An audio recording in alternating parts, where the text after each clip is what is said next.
Hello guys, how you doing? Good. Hello, Konstantin. Good, good. Good to Sorry, I see you couldn't. on the call. Sorry, I couldn't attend last week's class. No worries. I hope you watched the recording, and if you guys have any open questions, I can answer them right now.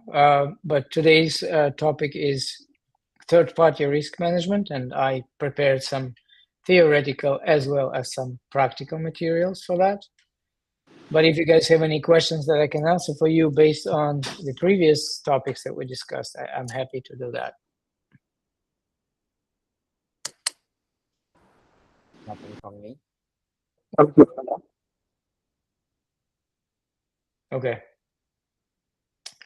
Good. All right. So to share my screen real quick.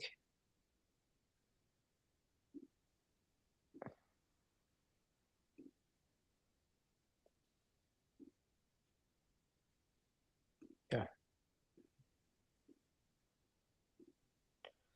What we're going to do today is we will discuss the third-party risk management and third parties are, you know, it's obvious, right? Everybody who is not in the company. From that perspective, third parties are contractors, those people working for the company part-time, although they are treated a little bit more like employees in many cases. Then vendor organizations who are either helping, for example, to develop software for the company or helping with some with IT or whatever is outsourced, like supply chain, manufacturing. All these are vendors, right? Third parties. Vendors are also the third-party platforms that the company is using or information systems. And basically, when we talk about third-party risk management, we're talking about managing all the risks associated with all external people or business entities that we interact with from within the company. And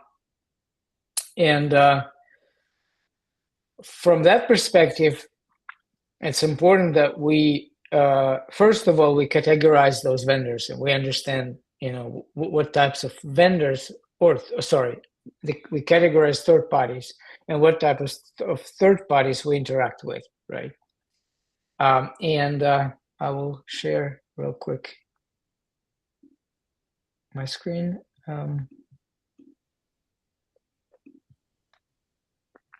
So for one of my customers, because I promised to make it a little bit more practical today.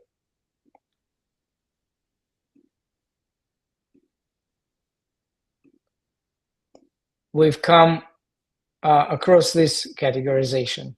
So whenever the vendor is providing personal services, like contractors, for instance, we classify them as personnel, and everything that applies to personnel, to employees, basically also applies to them. The other type of vendors is infrastructure platforms as service. It could also be a third-party system that we access, like using OpenAI or, I don't know, HubSpot or anything. It all goes in this category. Google, Workspace, Outlook, anything, right? Then we classify them as platform for this customer. Then outstaffed business operations, where not a single person, but a team is helping with internal business operations. We classify them as back office. For instance, it could be legal or accounting, right? And the service companies, which is software developers or I don't know, some shipping companies or whatever it could be. We categorize them as delivery, and it actually, everything else is, this column is actually very dependent on a particular customer that I work with in vendor risk management.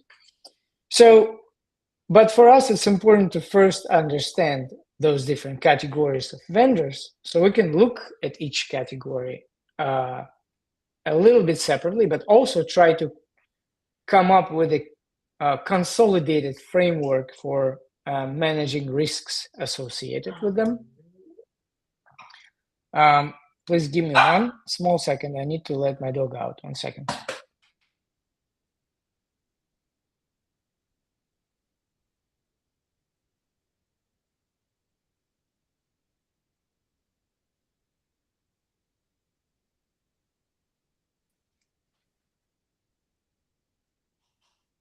Thank you for your patience. Yeah. So for us, as for our imaginary company, Orbis, right, we need to come up with a similar type of vendor categorization. We need to understand basically what type of vendor will receive or get what type of governance in terms of risk management, right, from us. And we need to establish processes for managing risks associated with each type of those vendors, right?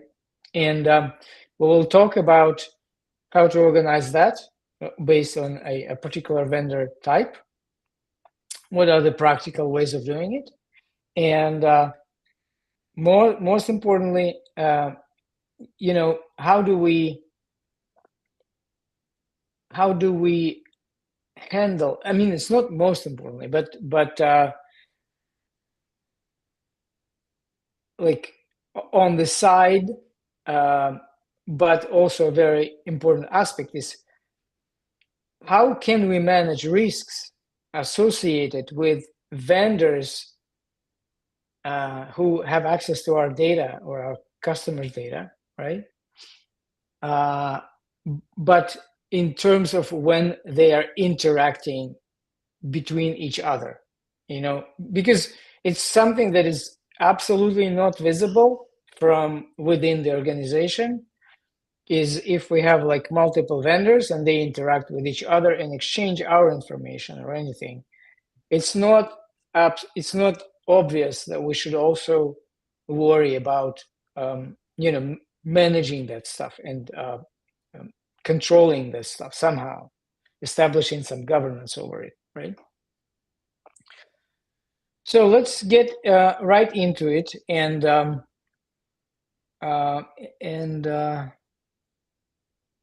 me share my screen real quick. I'll show you some practices related to vendor management, and we will discuss them in more detail in a second. Okay. Can you see my screen here, the Excel spreadsheet? Yes, we can see it. Okay, wonderful. Yes.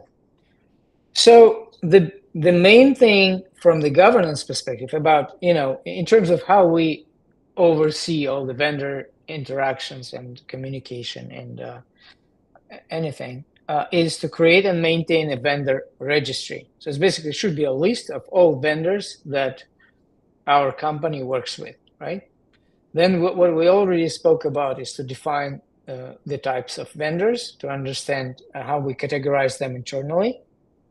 Then we need to develop or adopt a vendor screening questionnaire. And the reason for that is the goal of vendor risk management is to ultimately score a vendor.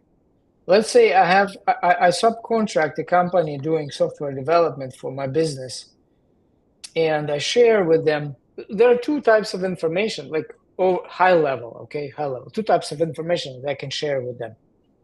My company's information, right? and my customer's information. And usually this is a combination, sometimes it's a combination of two.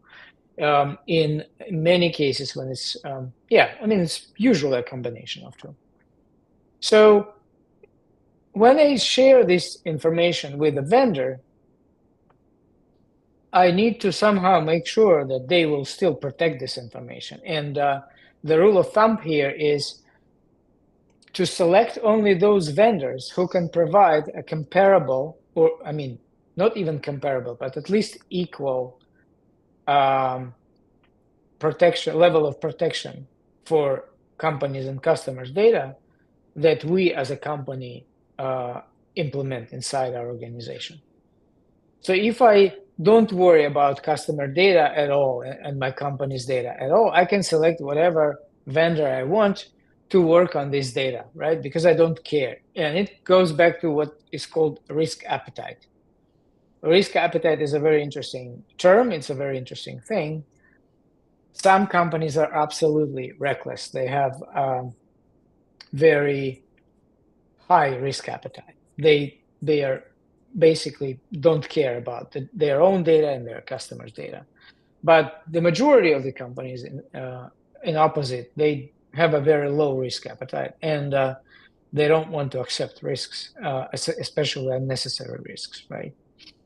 So so basically the vendor security or screening questionnaire is needed because you want to evaluate your vendor and make sure that they care about data as much as you do. And we will talk about it in a little bit what can replace a vendor screening questionnaire, but let's put for now,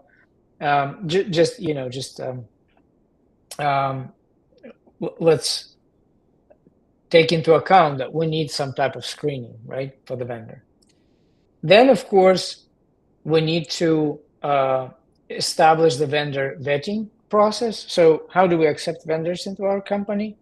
And this actually means that we somehow establish a standardized process of interviewing them, getting to know them, screening them using the questionnaire or other meanings, getting some information about how they care about companies and customers' data, coming to some common ground on or agreeing on some points on how we are going to handle the data that we're going to share with them.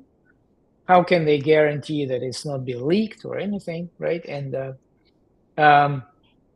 for each vendor, we establish the vetting process that includes the accountable person who does the screening, right? Then we give them either the security questionnaire or we request the compliance certifications from them. If they have them, it's much better. If they don't have compliance certificates, we send them the screening questionnaire, as I mentioned. Then we, as we collect their responses back, our ultimate goal is to score them, to actually give them a ranking among the other vendors in terms of how risky is our relationship with this vendor. Meaning, if the vendor has access to company sensitive data and or employees' personal information, right? It is risky, but not as risky as if they have access to companies' customers' personal data, our customers' personal data, right? And at the same time, it is risky, but it's not as risky as if they have access to customers' regulated data, for instance, medical records or anything. In this case, the level of risk, increases, and the vendor scoring shows that level. So the vendor score is all about their risk score. It's a vendor's risk score, right? And I call it a risk level here. It could be low, medium, high, or more granular, depending on how you want to manage it. And then But it's one aspect. The other aspect is business criticality, how critical the vendor is for the company, right? And it also, so the risk level is basically how risky is our relationship with this customer, what type of data they have access to. Business criticality is how critical is this vendor for our own business operations. Let's say if we host our applications on AWS, or if we use email from Microsoft Office 365, if any of these services goes down, our operations are damaged or impacted, right? And if we don't have a backup plan, if we don't have a business continuity plan, right, as one of our policies, and we don't have this procedure in place and we haven't tested it, then we are at risk of, of going out of business for quite some time, right? Maybe it will be an hour, maybe 12 hours, maybe a day, a month, a year, or even forever. So the business criticality is important to measure. And based on those two parameters, the risk level and business criticality, we can now compute the overall risk score that is drawn from risk level and business criticality, right?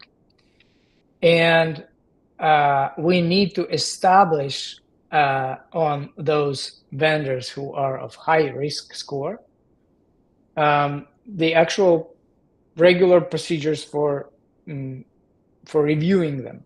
It could be annual, it could be quarterly, or semi-annually, depending on the organization and their risk appetite, right? And this is basically it. It's the whole framework. But as with any risk management practice, as soon as we identified the risk level, as we screened them, as we vetted them and accepted them into the company, we should also create a register. It could be a small list or a big list of potential risks associated with this particular vendor, and come up with the risk remediation strategy. And I know I'm getting too deep here in the rabbit hole, but imagine this. Let's say we decide to move on and we are buying some licenses from Microsoft Office 365. And we trust all our email operations on these guys, right? And all our document exchange and authoring and management of documents to these guys. And but we still do understand, that the risk score will be high probably here, because even more, yeah, it's probably high. Because the company has access to our internal data, ultimately to our customers' data through the documents and everything, right? So it's highest risk score for this type of vendor. But there are additional risks associated with them. Outage, then data loss. I just learned recently, and again, it comes back to some practical stuff, that Google Drive is not a reliable data storage, and documents are disappearing from it, and Google is not helping to recover them. So if you guys, if your organizations manage documents on Google Drive, make sure you establish a backup solution as quickly as possible. And to give you a few ideas, I recently evaluated two vendors. One is named Spanning, another is named Druva.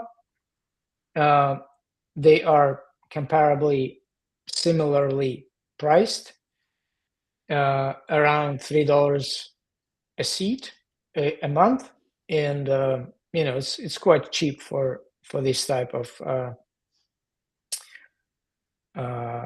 sensitivity. Basically, for in terms of business continuity, it's highly important and highly critical to have backups of documents, right? So from that perspective, it's very, very cheap.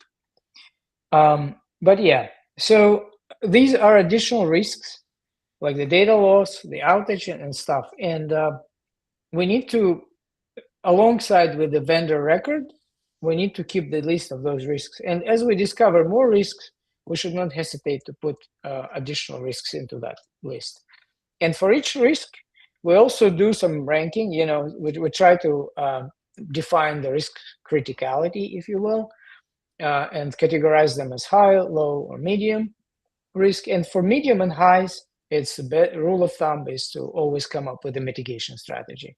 Let's say if the data loss is unavoidable and it's a high level risk on Google Drive, the mitigation strategy is to go with a backup solution. And in this case, the risk level goes down from high to probably low because you can always recover data. Then look, but it is kind of, it's all, it is a chaining of events. So with mitigating one risk, you introduce another vendor, you need to do, right, this backup solution. You need to do vendor screening for them as well, and do everything related to the first vendor, to the second vendor, and such and such and such. And basically, this system has to be a live operational system, and you should always monitor and regularly review all your vendors. And most importantly, you should continuously discover vendors, because in many situations, we just spoke about a big vendor like Microsoft Office 365, but there are so many small vendors that we don't know about.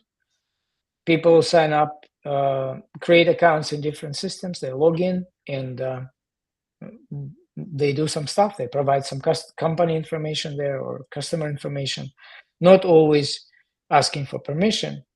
So in this case, it's better to discover that vendor and then screen them retroactively than just close our eyes on that, right? Yeah, so it's quite easy. Let's go back to, let's look at how the vendor record may look like, right? There is no rocket science to it, to be honest with you. For instance, I have like 6, 7 vendors here, right? And for each vendor, I have a risk level. I don't yet have a risk score. I should have it, right? I define the business criticality. I store the vendor name, their URL, address, country, what types of data, the company's data, the client data, what types of data they have access to, where do they process the data, right? What are the data transfer mechanisms if it's cross-country data processing? The data transfer mechanism go back to the actual laws established in different countries. For instance, in Europe, you can only use certain data transfer mechanisms to transfer data between Europe and USA and the US, right? And if the vendor does not follow those procedures, you cannot go with them, you cannot use them. And then there should be the accountable person at your company who is actually responsible for screening this vendor and managing the relationship with them. Maybe 2 people, right? What was the last screening date? Do they have any compliance certificates or not? And if they don't have any compliance certificate, in this case, as I mentioned, we should take them through the screening questionnaire. And let me open a typical screening questionnaire so I can show it to you. But what will be interesting about the screening questionnaire here is that it's very nuanced. So there is the organization that develops widely used vendor screening questionnaire. This organization is putting together, it's a vendor screening alliance, I believe, or something like that, or vendor quality alliance. I don't remember exactly. I can send you the link. But what they do is they prepare a comprehensive, big security or screening questionnaire that you can send to your vendor, scare the hell out of them actually with this questionnaire, and play a bad guy, right? Asking them, requesting answers for each question in the questionnaire. But and it's usually about 100 to 200 questions long. It spans different domains like risk management, information security, business continuity, change management, endpoint protection, and user device security, right? Data encryption, physical security, network security, blah, blah, blah, blah, blah, blah, everything. Basically, you are screening them for all processes and procedures that they have inside the company. And one important point, you cannot screen Google for that. You cannot send Google this screening questionnaire, right? You only send it to those companies who don't have any compliance certifications per se. Because you need some way to ensure that they still have some information security practices in place, right? And you can send, it's a minimal version of that question. It's only like 77 questions here. But again, the comprehensive vendor screening questionnaire is around 200 or whatever. Many companies do that. They just send out this big questionnaire. They don't care. Then they put someone in the company responsible for the review. So they sit for many days reviewing all those responses that you gave them, and writing you back questions and additional requests to provide this and that documentation and blah, blah, blah, blah, blah, blah, right? But it's not the ideal framework. It first of all, the vendor screening process should take hours, not, ideally hours, sometimes days, but of course not weeks, not months.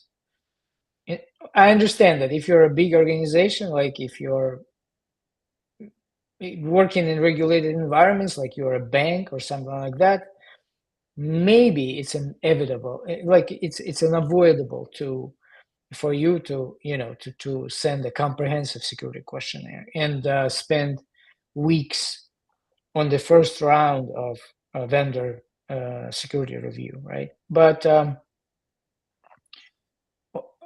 the rule of thumb should be that the vendor screening should be quick, and if you like them, if they like you, if they have compliance certificates, which is way better, you just review the auditor report and you give them a green light.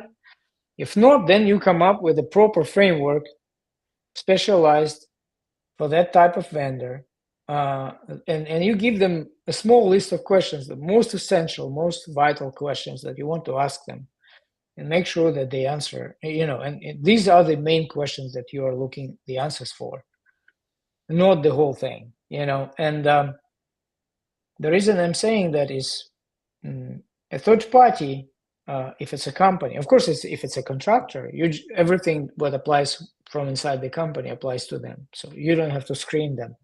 They have to accept your policies. They have to go through the background check and such. But if it's a third party company and you screen them, you want to make sure that you want to strike the right balance between the complexity, the assurance, and overall quality of your review.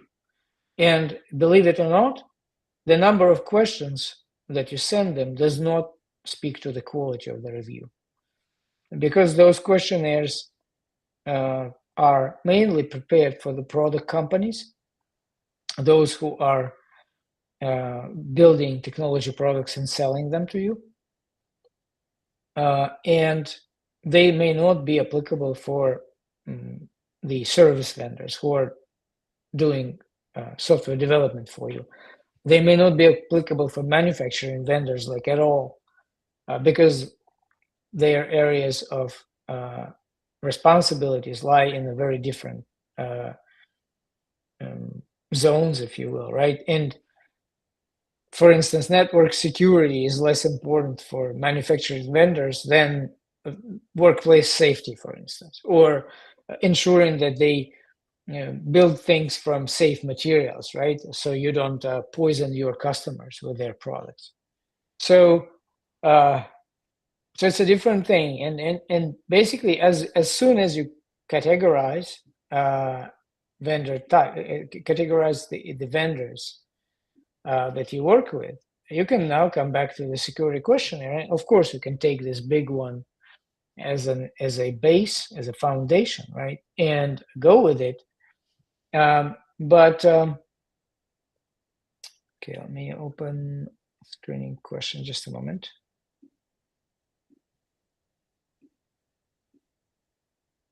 Yeah, all right. But you want the actual questionnaire to be tailored to the type of your vendor, right? So for instance, here is a small list of 30 questions. And as you can see, out of those 30, only a small subset applies to certain types of vendors. For instance, business continuity questions apply mainly to back office and delivery vendors because we as a customer are very interested in their business continuity, right? Because if they go out of business, our operations are impacted. Then if we work with a delivery type vendor who is doing software development for us, we're also interested in their personnel continuity and personnel handling, if you will, right? Because we don't, if people disappear, then our operations are impacted again. For those vendors of 3 different types, we're interested in their IT security practices, right? For a few vendor types, we're interested in vendor management, how they manage the relationship with their third parties, right? And for a few types, we're interested in legal and compliance, but not necessarily we're interested in everything for all, right? And you can see here that if you can sit down and properly formulate those questions that worry you the most, right, then you can get clean, quick answers to all of them.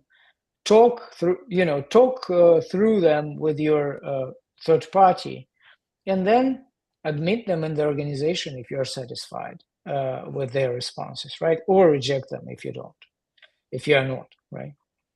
Go ahead, Anatoly. Are there any punishment for a vendor if they provide not honest answers? So if they say that, okay, we apply some procedures or security rules, but actually they do not. Mm-hmm. Yeah, it's a good question. So we work on, we use the principle, right, or presumption of innocence or something, that when we start working with a vendor, we go through the vetting process with them, right? We look them in the eye, hopefully, if we can, right? If it's not a third party like platform that is too big and we don't have any contact even on their side to work with. We look them in the eyes. We try to figure, we do the reference check. It's actually a very important part of the vendor management process, which I haven't covered. If they have references that they can provide, or if you know the other customers of theirs, or if it's a public information that you can find on the internet, you do the reference check. You actually figure it out yourself, right?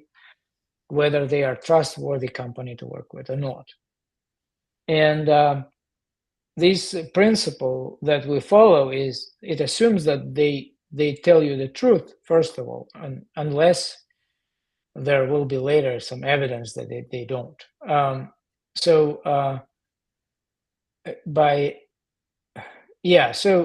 I would not use the word punishment here, because punishment is it's a different type of thing.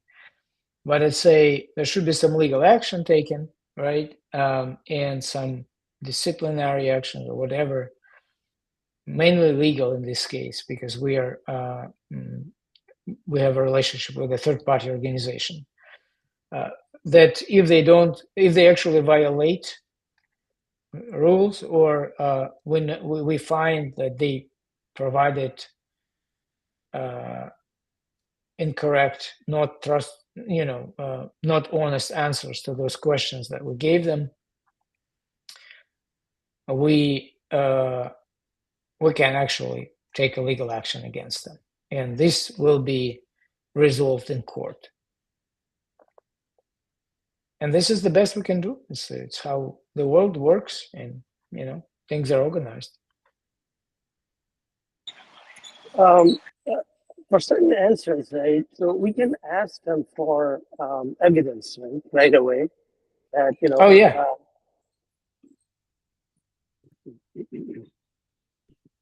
Yeah, exactly. And I mean, depending on your risk appetite, right? The number of questions grows or shrinks. Depending on your vigilance and risk appetite, again, you request more or less evidence. But again, what I wanted to communicate here is that when you are screening a vendor, your goal is to find the right balance between the complexity and speed, because usually the vendor comes to a company, there is a need for them, right? So we need to admit them quickly or reject them quickly, so the company can select another vendor. But of course, we can request evidence, and we do have a right to request evidence on a regular basis or on a continuous basis if needed. We can, we do have the right to actually ask or request that we establish our own monitoring tools to monitor certain areas of their business if they allow us to, if it becomes a part of the contract. But I mean, there is nothing that prevents us to request that stuff. But again, the balance is the main thing. So you know what is needed, what's not, what makes sense, what doesn't. And my goal is here of this session is to show you, the quickest and the most efficient ways of doing that thing, right? And one more question. You mentioned about risk appetite, right? Mm-hmm. So let's say, how do we determine that? Let's say, who determines that, and how do we find out that this is our risk appetite and this is our tolerance level? I mean, things like that. I mean, for somebody who's new to third party, how would they, go about finding those information? So that way you can, properly manage your, vendor vetting and selections and stuff. Yeah, risk appetite is something that is defined by the leadership, basically, and it's a natural thing. So, and it's easy to spot, easy to understand. So when you go back to them and say, hey, or when they come back to you, and say, some people within the company say, we need this vendor quickly, right? And you say, hey, I can do it right, or I can do it fast. And they say, it's urgent, it should be there tomorrow. You say, okay, I can do it right, or I can do it fast, right? And fast meaning that it's a blind check. You say, yeah, okay, let's admit them.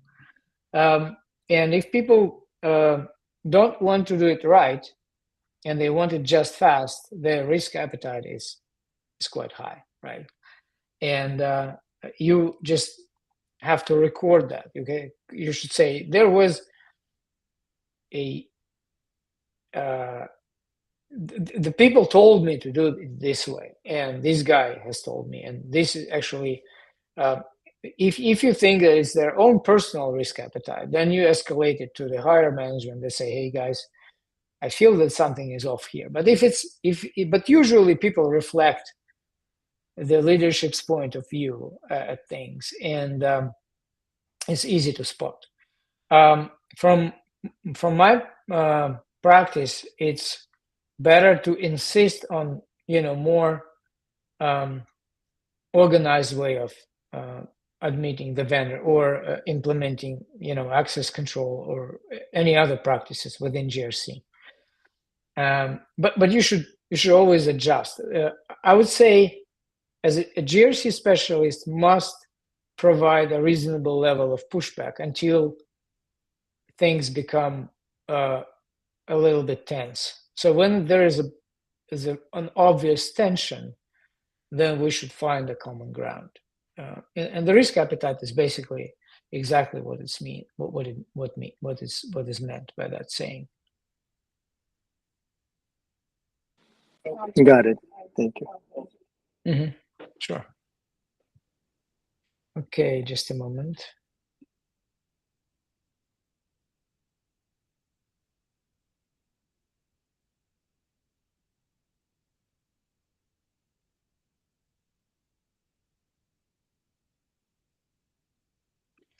As I mentioned, for every vendor, we should also come up with a risk registry, right? Anyway, like it's an additional risk register to the vendor records, to the vendor. It will help actually with risk scoring. Some risks are special to a particular vendor. Some risks are, common across the vendor types. And let me share my screen with you. I can show you actually the example of risk register for different types of vendors that we have classified or categorized with the customer, right? So this risk register is built out of common sense.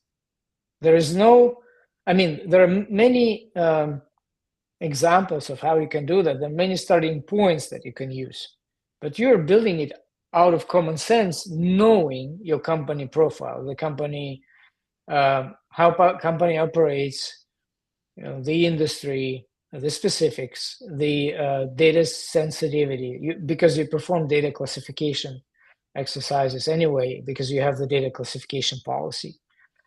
And based on the specifics of the company, you understand, and types of vendors that you want to work with, you come up with a list of the actual business risks that can affect or impact your business operations. For instance, vendor logs me in on their technology, lacks redundancy for key personnel if it's a delivery vendor, risking disruption if staff becomes unavailable. Vendor ceases operations, exposes companies or customers' credentials to third parties, blah, blah, blah, blah, blah, blah, right? So basically, you just come up with a common sense-based list of risks, and our responsibility as a GRC specialist is to always go back to that list and revisit it, make edits, enhance it, shrink it, depending on how things go, right? And then for each risk, as in every risk management practice, you try to define the likelihood of its occurrence, the impact to your business operations, right? Then you define the applicability, what risks are applicable for what vendor types. And then you define some mitigation strategies based on the vendor types. For instance, for the personnel type vendors, which is mainly contractors, right? The exposure of companies or customers' credentials to third parties can be controlled through providing the company laptop and implementing security training and signing the NDA and so on and so on, right? For the back office vendors, it's the answer to the security question, right? That we need to review, and it can mitigate the risk or cannot. And things like that. So this all forms a very transparent, actionable, and quite not complicated. Let's say for me, it's not something super complex. You don't have to spend. It saves you countless of hours if you organize it properly and manage it properly, right? And yeah. So, do you guys have any questions regarding the vendor registry, vendor risk, registry, and overall the screening questionnaire, the overall approach to vendor management. There are a couple more things that I wanted to cover, but yeah.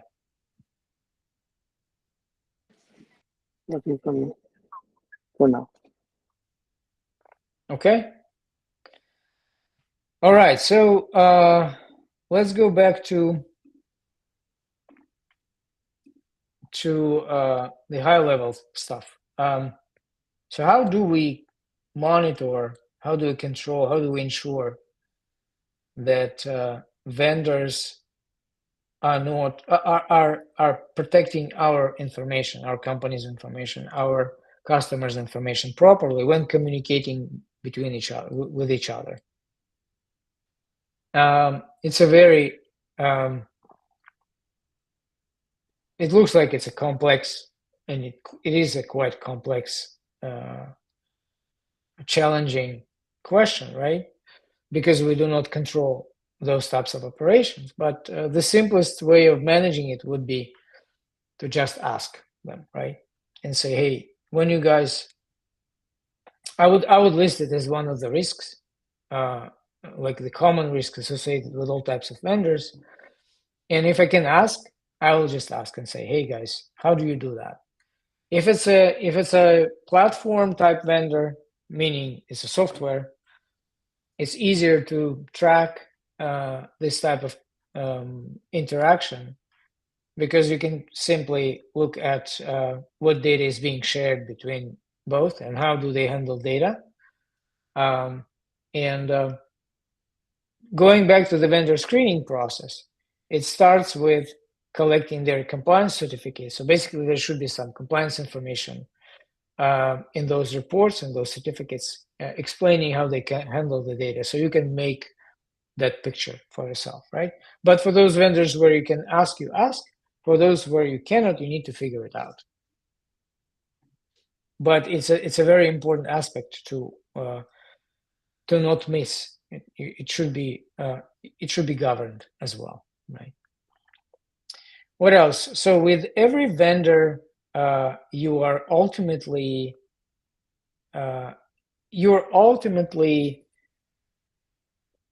responsible for ensuring that between your company and a vendor, there is not only the service contract or the product type contract and the user license agreement in place, but also the data protection agreement is in place. I know it rolls back to the legal side of things, but we as GRC professionals, we should help legal understand the importance of putting the data protection agreement in place, because it actually legally protects data exchange between the organization and the vendor. Many platform type vendors like AWS, Google, Microsoft, they would give you the DPA out of the box, and they will sign it with you while you're signing up for the account in their system and signing those agreements. But for small type vendors, you need to come up with a good template. Your legal department has to come up with a good template of DPA and definitely share it with them.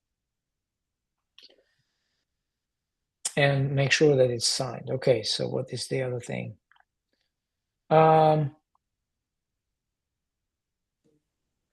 Yeah, I'm just looking through what other things we have not covered. The review cycle, right? So every year when you review a vendor, or every quarter or whatever that is, it's based on your own internal SLA, you actually have to repeat the whole process and send them the security questionnaire, even though it may sound redundant, but you need it for the audit perspective. Receive those answers, go through them, try to understand what has changed in their organization during that time. Are there any new risks? Uncover new risks, put them in the register, come up with a mitigation plan for them,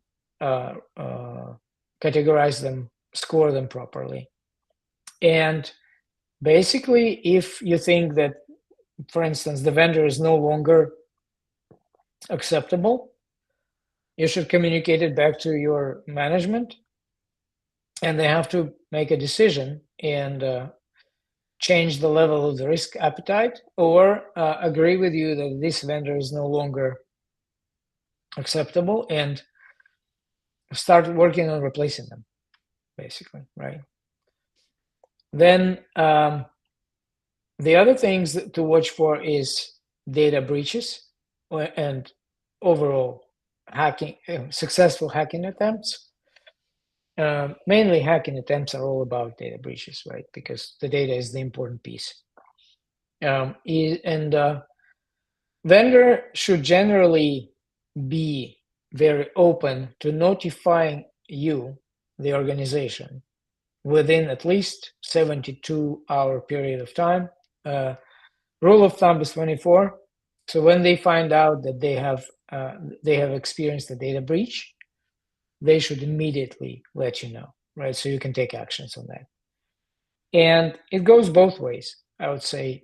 Reason being is because their operations may be affected. Although they are only a vendor, their operations may also be affected because they have shared their information with you. You have contracts in place, you have things in place, maybe you have access to their systems, and so it should go both ways.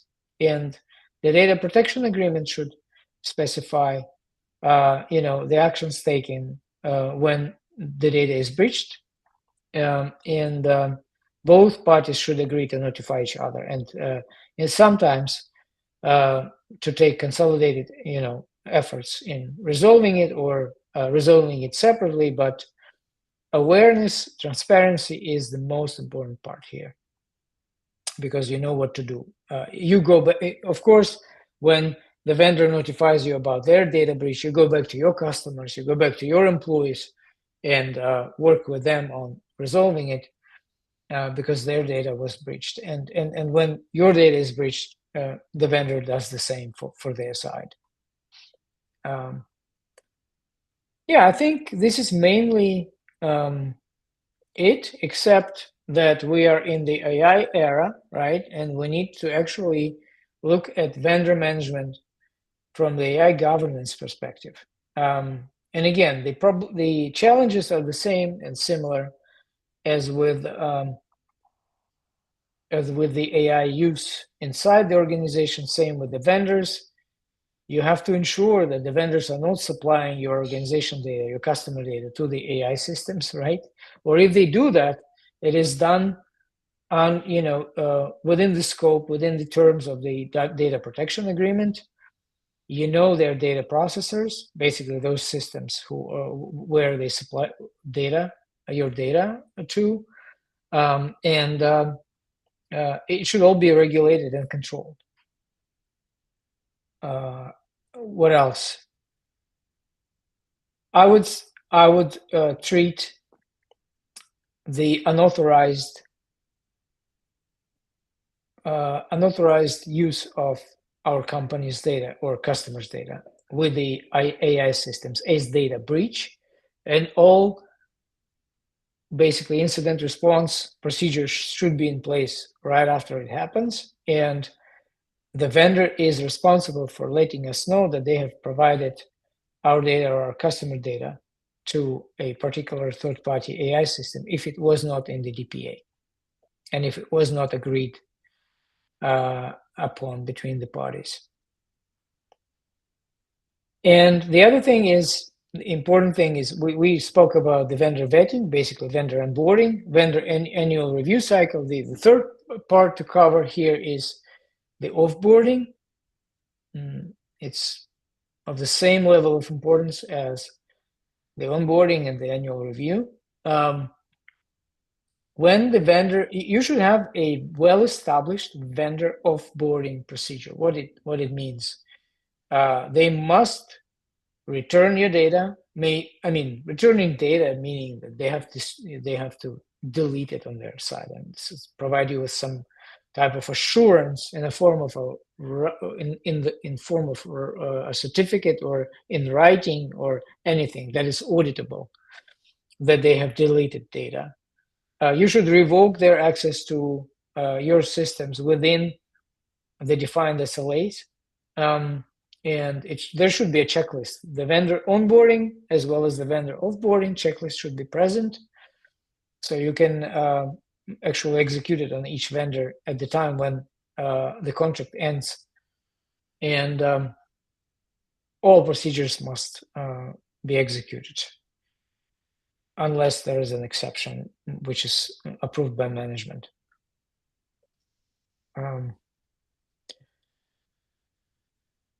And you know what? I think, yeah, go ahead, Anatoly. Yeah, I have a question. So you mentioned that the usage of AI can be considered as data breach. Is it also related to local models or models hosted on AWS Bedrock? So I would say anything that is not agreed upon, right, is basically a big risk for us, and it could be classified as a data breach. So if technically they prove that they've provided the information to their self-hosted LLMs, right, and that those LLMs didn't have any network access, so they didn't pass the data along to the other sources. There was no, I don't know, external connections used to copy the data and things like that, then this incident will be resolved. But in any type, in any case, it's an incident. If it's not, if it was not agreed upon, you know, everything that we didn't agree on is basically a contract breach, subsequently a data breach, right, and things like that. Got it. Thank you. Sure. Do you guys have any other questions? No questions. Was it a good overview of how vendor or third-party management works overall Yeah, from the it's GRC really perspective? easy to understand. Yes, absolutely. Great. Okay, there is one last thing that I wanted to show you, just so we can make sure that we have it in our, let's say, recording, and for you to better understand. So we have 2 minutes left, right? So basically I can share that. So this is actually, okay, you see my screen, right? A list of all the third-party software that is being used by a particular company. And I'm scrolling down this list so we all understand that it's only like 20, 30 people company. It's not a big one. So by looking at this list, you should understand that when you work in a 1,000 people company or 10,000 people company, this list is enormous. And the goal here is to actually still have it. And this is why I say it will be a continuous vendor discovery process, because whenever people create accounts or use something, it actually goes back to the GRC procedures that we need to establish on that data. I wanted to make it a last comment in this session, just so you can kind of see with your own eyes the level of magnitude when we talk about the third-party software systems that are being used across companies. It's not a drill, right? How to say it? It's very serious and should be taken seriously.